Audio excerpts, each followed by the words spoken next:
کیونکہ آج کا جو دور ہے وہ صرف ملکوں کا دور نہیں ہے، وہ ریجنز کا دور ہے، اور مجھے لگتا ہے کہ اس میں کوئی آپشن نہیں ہے کہ سوائے امن اور دوستی کے ہم کوئی اور زبان بولیں۔ تو جو ہماری سملیرٹیز ہیں اور ہماری جو اسٹرینگس ہیں ان کو انہانس کرنا چاہیے۔ تو عام طور پہ سوچا یہ جاتا ہے کہ جو پولیٹیشینز ہیں وہ اگر طے کر لیں تو یہ بات ہو جائے گی۔ میں اس کے خلاف ہوں۔ میں سمجھتی ہوں کہ پیپل ٹو پیپل کانٹیکٹ اگر بڑھائیں گے تو ہم دونوں طرف سے، دونوں ملکوں کی طرف سے اپنے پولیٹیشینز کو یہ بتانا چاہیے کہ ہم دوستی کی زبان بولنا چاہتے ہیں۔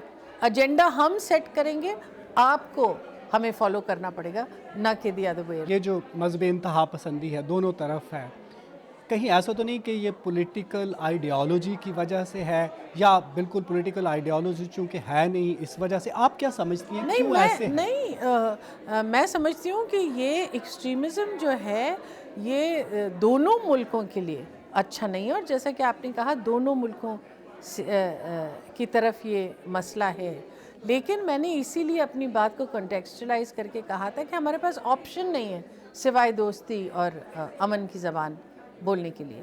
تو اس کو اپنے سماج میں، اپنی سوسائٹی سے ہم اپنے ایکسٹریمزم سے لڑیں، تب تو زیادہ طاقتور بات ہوتی ہے۔ تو میری رائے یہ ہے کہ ہم اپنے ملک میں اپنی ایکسٹریمسٹ سے لڑیں، آپ اپنے ملک میں اپنے ایکسٹریمسٹ سے لڑیں۔ ایک عام تاثر ہے کہ انڈین مسلمز جو ہیں وہ انڈیا میں اوپریس کمیونٹی ہے، لیکن جب ہم فلمی انڈسٹری کو دیکھتے ہیں آپ کی بالی ووڈ کی، تو وہاں پہ ایسا نہیں لگتا۔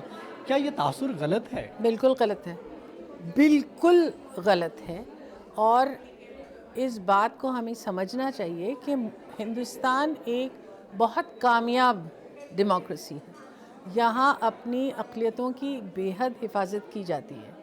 آف کورس گنے چنے ایسے موقع ہوتے ہیں جب اس کے اوپر ٹھیس پہنچتی ہے، لیکن یہ دیکھنا چاہیے کہ جو پاور آف ریزسٹنس ہے، وہ چاہے وہ سول سوسائٹی پہ ہو، چاہے وہ سرکار کے لیول پر ہو، وہ بہت اسٹرانگ پاورز آف ریزسٹنس ہیں۔ انفیکٹ صحیح بات یہ ہے کہ جو ہندوستانی مسلمان ہے وہ کیونکہ ایک ڈیموکریسی میں جی رہا ہے، تو وہ اس کی ایک سپیس اور ایک سٹیک ہے اس ڈیموکریسی میں۔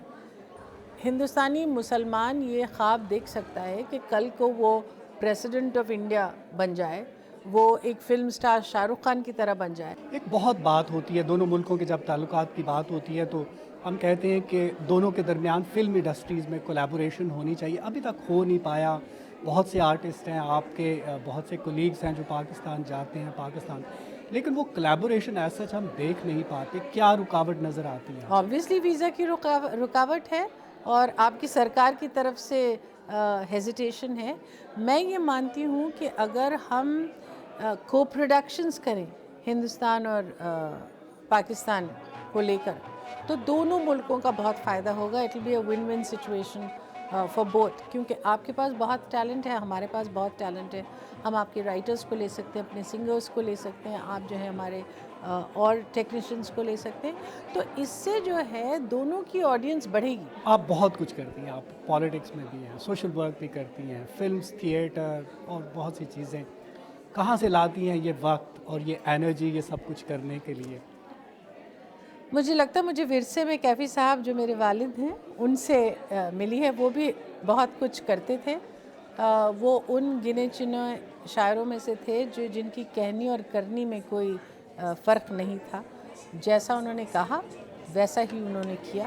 اگر آج سے 65 سال پہلے انہوں نے ایک نظم لکھی تھی عورت، جس میں انہوں نے کہا زندگی جہد میں ہے صبر کے قابو میں نہیں، اڑنے کھلنے میں ہے نکھت خم گیسو میں نہیں، جنت ایک اور ہے جو مرد کے پہلو میں نہیں، اس کی آزاد روش پر بھی مچلنا ہے تجھے، اٹھ میری جان میرے ساتھ ہی چلنا ہے تجھے۔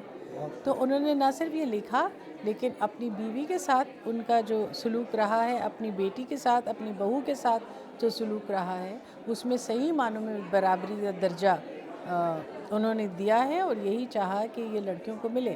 ان کے جانے کے بعد وہ کام میں کر رہی ہوں، عورتوں کو لے کر جو بھی کام کر رہی ہوں مجھے ورثے میں ابا سے ملی ہیں، اور میں مانتی ہوں کہ مجھے لوگوں سے دلچسپی ہے، زندگی سے دلچسپی ہے اور یہیں سے یہ طاقت ملتی ہے. بہت شکریہ شبانہ جی ہمیں وقت دینے کا.